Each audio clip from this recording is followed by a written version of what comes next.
bienvenue à partir de là. Donc on commence à partir d'un point pour arriver à un autre. Seul c'est Jésus. Il n'y a que Jésus qui sait où on va arriver dans notre nouvelle compréhension, dans notre nouvelle révélation. Donc merci Seigneur Jésus de oindre mes lèvres, de m'aider à prêcher par le feu.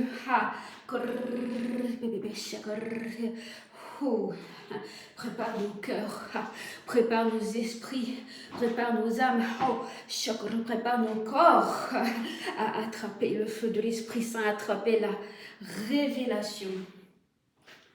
Au nom de Jésus, Amen. Alors, aujourd'hui le thème, c'est nos bouches s'alignent avec ce qui habite en nous. Et on va parcourir Acte 16, versets 16 à 18, Acte 19, Acte 28, 5, Acte 5, 2 Rois 11, 12 à 16, Psaume 27, Psaume 23, Matthieu 6, 9 à 13, Jean 15, 8, Philippiens 4, 19, 1 Chronique 4, 10, Deutéronome 28, 1 à 14, et Nombre 6, 24 à 26. Vous êtes prêts? On y va. Alors, si je lis à partir de la BDS, ça sera un bon début. Acte 16, versets 16 à 18. Donc Paul est en Macédoine et il a sauvé des âmes, il a baptisé des gens, mais il se passe des trucs. Or, il arriva que nous allions à la prière. Une servante qui avait un esprit de python, et là je fais une parenthèse, parce que de l'hébreu vers l'anglais, c'est clair que c'est un esprit de divination. Mais de l'hébreu vers le français, c'est python. C'est une et même chose. L'esprit de python est un esprit de divination. C'est juste deux traductions différentes. Voilà. Et qui, en prophétisant, procurait à ses maîtres un grand gain, vint au-devant de nous. Et marchant après Paul et nous, elle criait, disant, « Ces hommes sont les esclaves du Dieu très haut qui vous annonce la voie du salut. » Et elle fit cela pendant plusieurs jours, mais Paul affligé. Alors là, en français, on a différentes traductions, et là, on a affligé.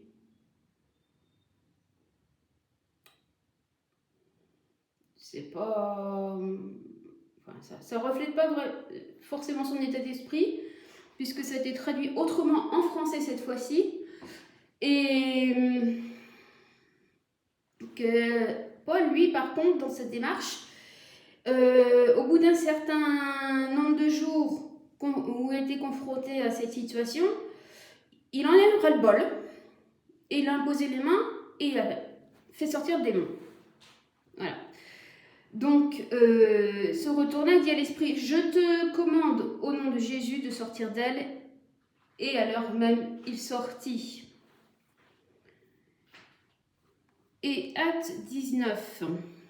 Alors là, c'est un peu plus général et un peu plus long. Il se trouve à Éphèse. Et là, c'est pas un seul démon dans une seule personne. Or, il arriva, comme Apollos était à Corinthe, que Paul, après avoir traversé les contrées supérieures, vint à Éphèse, ayant trouvé de certains disciples. Il leur dit, « Avez-vous reçu l'Esprit Saint après avoir cru ?» Et lui dire, « Mais nous n'avons même pas ouï dire si l'Esprit Saint est. » Et il dit, « De quel baptême donc avez-vous été baptisés ?» Dire du baptême de Jean.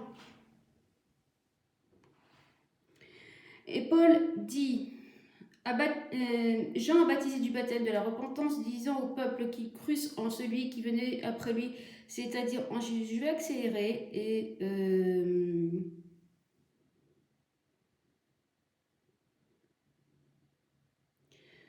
on va au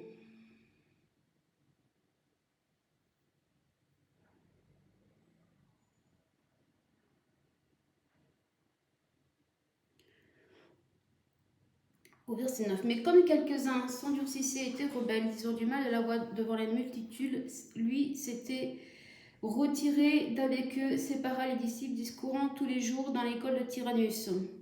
Et cela continua pendant 2 ans, de sorte que tous ceux qui demeurent en Asie ouïrent la parole du Seigneur, tant juifs que grecs.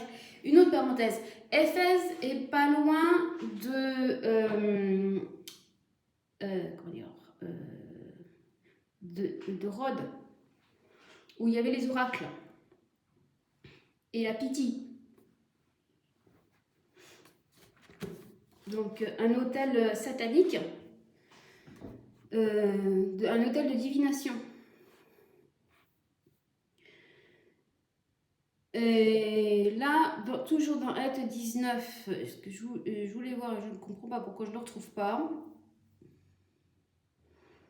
il y avait un esprit de confusion régionale à cause de la déesse Artémis. Il y avait un temple à la déesse Artémis.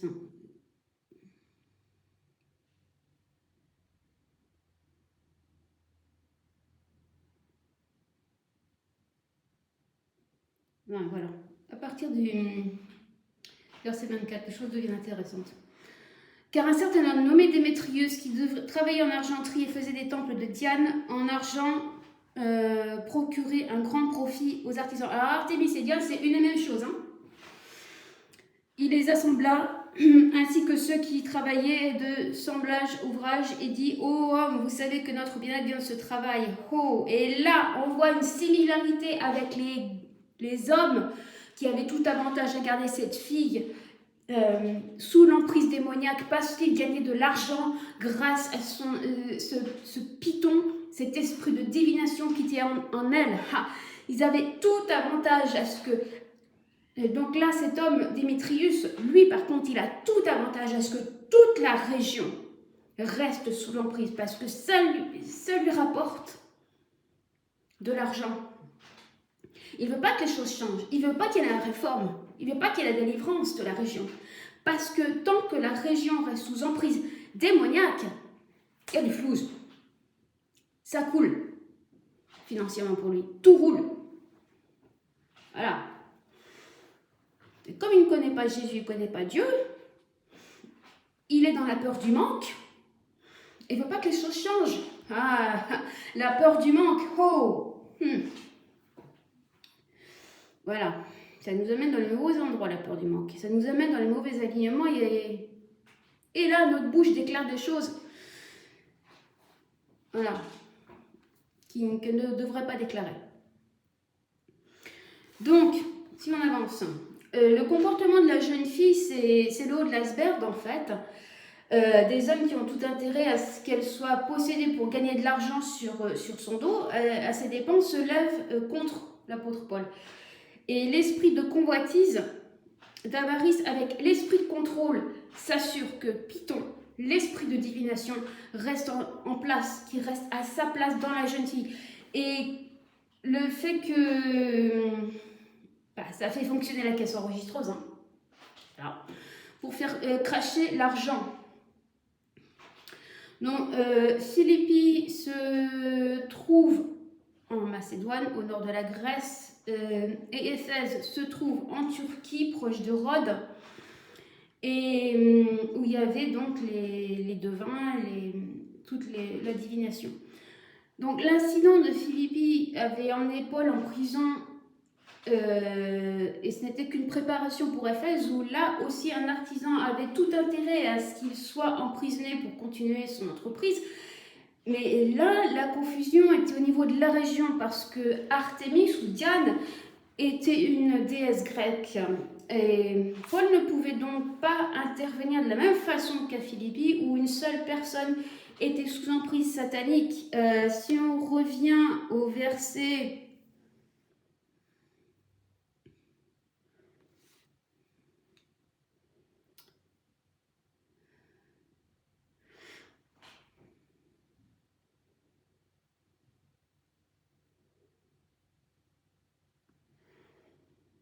« 27. Et non seulement il y a du danger pour nous que cette partie ne tombe en discrédit, mais aussi que le temple de la grande déesse Diane ne soit plus rien estimé, qu'il n'arrive que sa majesté, laquelle l'Asie entière et la terre habitée révère, soit anéantie. » Et au verset 29, et toute la ville fut remplie de confusion. Et d'un commun accord, elles se précipitèrent dans le théâtre, entraînant avec eux Gaius et Aristarque, macédoniens, compagnons de voyage de Paul. Et comme Paul voulait entrer vers le peuple, les disciples ne lui permirent pas. Et quelques-uns aussi des Asiarques, qui étaient des amis, envoyèrent vers lui pour le prier de ne pas s'aventurer dans le théâtre. Paul, persona non grata. Persona non grata dans le théâtre. Est-ce que ses amis étaient là pour dire non, tu t'aventures pas là, on te protège, on est dans le feu, nous, et c'est pas ton feu, c'est notre feu, et on s'occupe de tout pour protéger l'onction de Paul et pour protéger Paul de tout discrédit, parce qu'il connaissait Paul et qu'il allait sûrement pas en rester là. Voilà, et voilà, Paul ne pouvait donc pas intervenir de la même façon qu'à Philippi, où une seule personne était sous emprise satanique. Il y a donc dû en appeler aux autorités ayant une emprise supérieure concernant les lois de cette région. Il a fallu un levier plus conséquent, il fallait se grouper face à cette force ancienne de cette ampleur. Alors là, on va à Acte 28:8, où Paul se trouve à Malte. Les choses sont différentes. Il arriva que le père de Publius était là, couché, souffrant beaucoup de fièvre et de la dysenterie. Paul était entré auprès de lui, pria, lui imposa les mains et le guérit. Et au verset 9, mais ceci étant arrivé, les autres malades aussi qui se trouvaient dans l'île vinrent et furent guéris. Et au verset 10, ceux-ci nous firent aussi de grands honneurs et à notre départ nous fournirent ce qui nous était nécessaire. Alors, pourquoi est-ce que les gens de Malte, qui est une île entre parenthèses, ne réagissent pas comme ceux d'Éphèse ou de Philippi? Parce que entre Philippi et Éphèse, c'est le même terrain, c'est joint. Même s'il y a une frontière, le python d'Éphèse avait une emprise à Philippi, il avait une graine à Philippi. Oh. Alors que Malte était isolée, était protégée, séparée, mise à part, pour le miracle de guérison.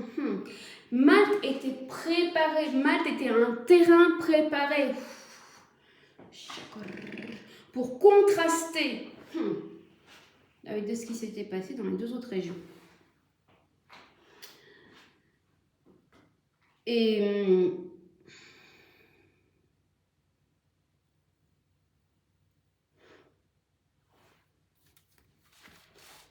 donc de manière générale, aujourd'hui, les gens préfèrent le ministère de guérison à celui de délivrance.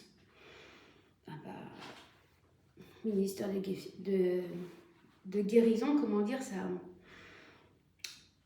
ça fait pas de dégâts, ça dérange rien,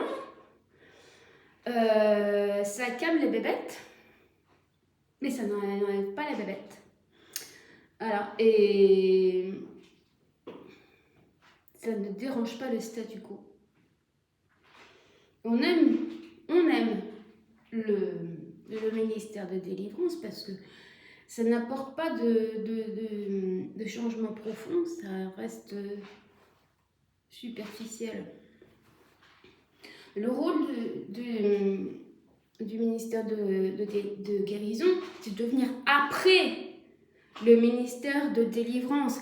Donc la délivrance est un passage nécessaire, c'est un passage obligatoire avant d'être guéri. Voilà, parce qu'on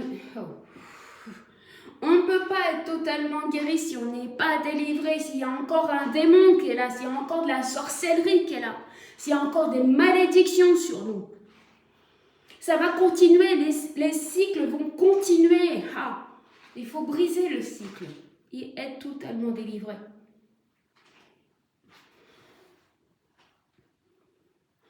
Donc la délivrance implique un dérangement, une prise d'autorité de ce qui est en nous, sur nous, qui soit délogé, débloqué. Et il y a des gens comme les guérisseurs, les tireurs de feu, les maîtres reiki, les rebouteux, les marabouts, les sorciers, et même les voyants et médiums qui ont tout intérêt à ce que les gens gardent leurs démons et restent possédés, qui restent sous l'emprise de divination. Les médiums et les voyants, aux diseurs de bonne aventure, là, qui utilisent le tarot, les boules de cristal, opèrent dans un esprit de divination, dans un esprit familier, dans un esprit de familiarité. C'est pas l'Esprit Saint, ils sont pas sauvés, ceux-là. Non, je vais pas me faire des amis, ce sont des escrocs. Voilà, ce sont des escrocs. Ce qui est dit. J'assume totalement.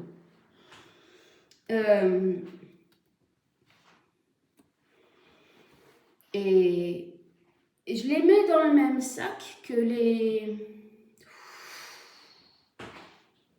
proxénètes. Je les mets dans les mêmes sacs que les proxénètes. Parce que c'est la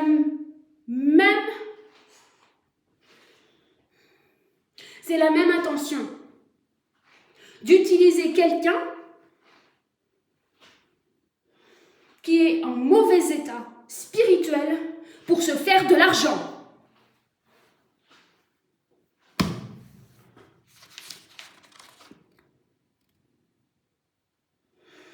L'onction de délivrance est une onction pour réformer, pour restaurer les gens et les régions dans leur état originel, dans l'état que Dieu veut qu'ils soient. Et pour obtenir la délivrance, il faut la vouloir. Et il faut être en accord avec ceux qui l'administrent. Et mettre sa foi en Jésus, parce que seul Jésus délivre ou guérit. Alors là, on va être clair. Hein. Il y a des gens qui disent « Oh, merci Sylvie, tu nous as délivrés. » Non, c'est pas moi, c'est Jésus. Il n'y a que Jésus qui guérit. Je peux prendre aucun crédit, je peux prendre aucune gloire. Toute la gloire revient à Dieu. Et si je ne lui rends pas gloire, je vais avoir un problème.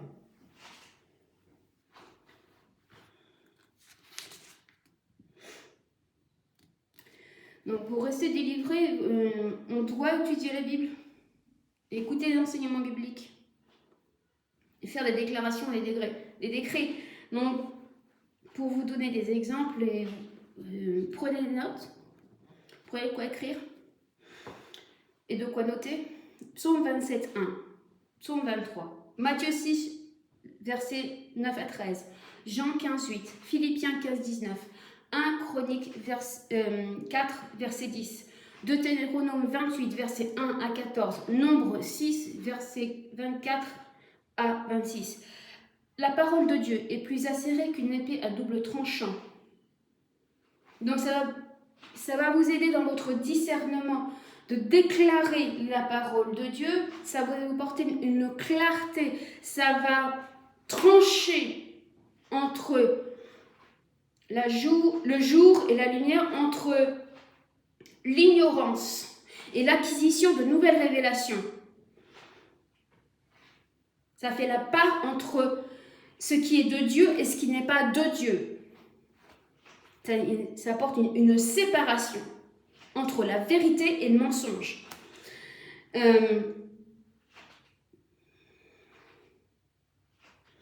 Et donc, il faut adorer quotidiennement parce que ça ouvre de nouvelles perspectives et ça produit des miracles parce que pendant l'adoration, Dieu met ses anges en place pour intervenir en notre faveur.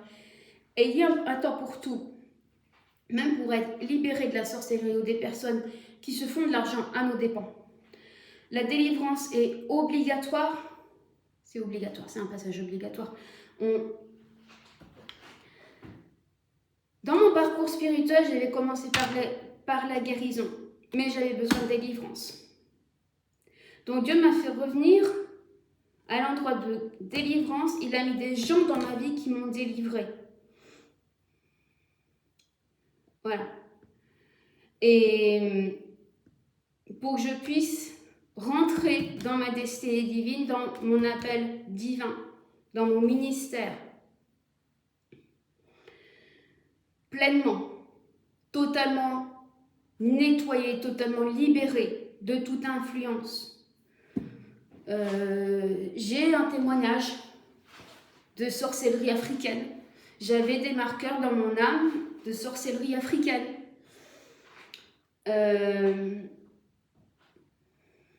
Voilà. J'ai été délivrée de principauté. Ouais, c'est honnête, hein. C'était pas simplement démon ABCD, c'était une principauté, voire plusieurs principautés. Oui, il y avait des malédictions dans ma lignée. Je pense pas que ma lignée soit totalement nettoyée, totalement qu'il y ait une place totalement nette dans la lignée à ce jour. C'est un travail en cours d'avoir l'ADN de Jésus-Christ. Voilà.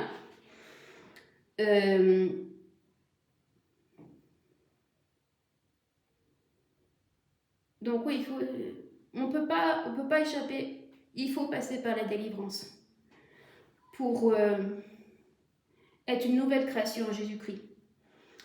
Et accéder ensuite à la guérison, passer de l'état d'être totalement morcelé, totalement brisé, à l'état de restauration totale, une remise à neuf complète, un relooking complet si nécessaire, mais le relooking vient après la restauration parce qu'il ne peut y avoir de changement externe que s'il y a un changement interne. Attrapez ça. Donc merci Seigneur pour tout ce que tu nous as révélé aujourd'hui, de tout ce que tu nous as permis d'apprendre et de comprendre. Merci Seigneur Jésus de nous garder dans la marche avec toi, de nous garder synchronisés avec toi, de nous permettre de ne pas aller au-devant de toi, ni d'être à la traîne. Merci Seigneur Jésus pour tout le travail que tu veux faire en nous, pour nous amener dans la restauration totale, pour être des gens réformés, qui peuvent apporter la réforme dans nos régions, dans nos nations, pour que nous... Parce que pour qu'un peuple soit remis à neuf, il faut que chaque personne soit remise à neuf. Une nouvelle façon de penser, une nouvelle façon de parler, une nouvelle façon d'être.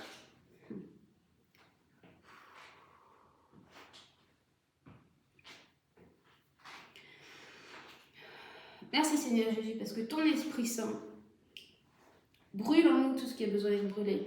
Ta parole coupe en nous tout ce qui a besoin d'être coupé. Et qu'ensemble, l'Esprit Saint et la parole déracinent et brûlent tout ce qui a besoin d'être déraciné et brûlé. Seigneur Jésus, s'il y a encore des barrières, des murs mentaux en nous, écroule tout ce qui a besoin d'écrouler.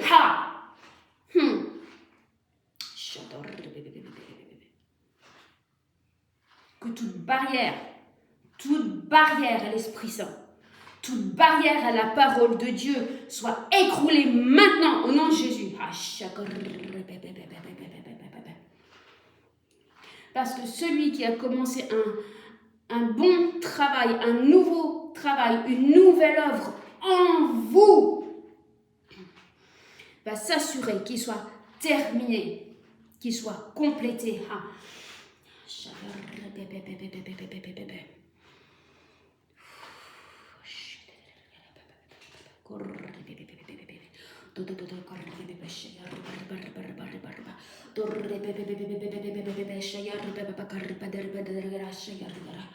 Oh,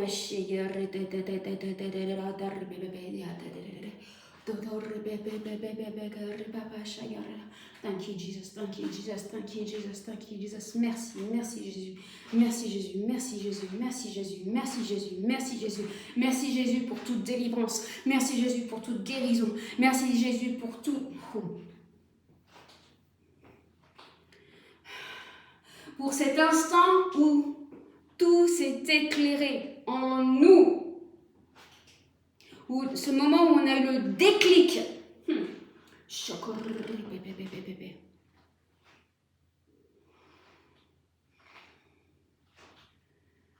Et ce moment où tout a fait sens, tout a pris une nouvelle signification, tout a pris une nouvelle envergure.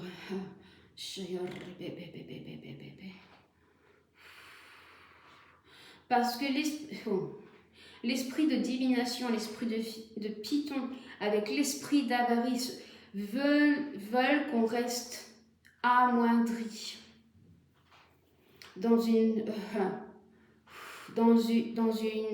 onction moindre, dans une influence moindre.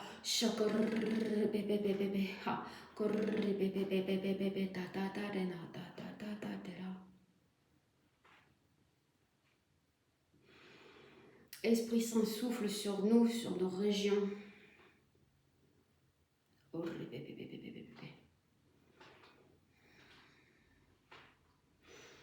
Déloge tout ce qui a besoin d'être délogé. Déloge tout ce qui a besoin d'être délogé. On plaide le sang de Jésus sur nous, sur nos régions, sur les endroits où on se trouve. Au nom de Jésus.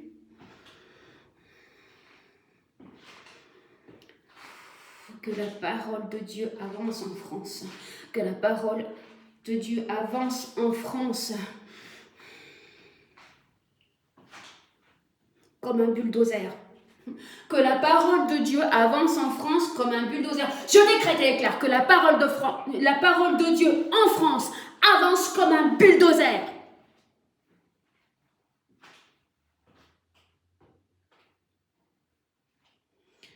Alors, je donne gratuit pendant une semaine la cartographie biblique, mascara qui coule, c'est égal. Il y a un code qui va être dans la description avec le lien sur lequel vous avez besoin de cliquer pour ensuite rentrer le code de promotion. Si ça vous intéresse de faire de la cartographie biblique parce que vous avez faim de ça, vous avez faim de creuser plus profondément dans la parole de Dieu, il vous faut la présentation. Elle est gratuite. Il y a le code promotionnel, il y a le lien dans la description. Alors allez-y, vous gênez pas. Et soyez équipés en cette saison. Mais que le Seigneur vous bénisse. Que sa face brille sur vous. Et que sa grâce soit avec vous. Au revoir.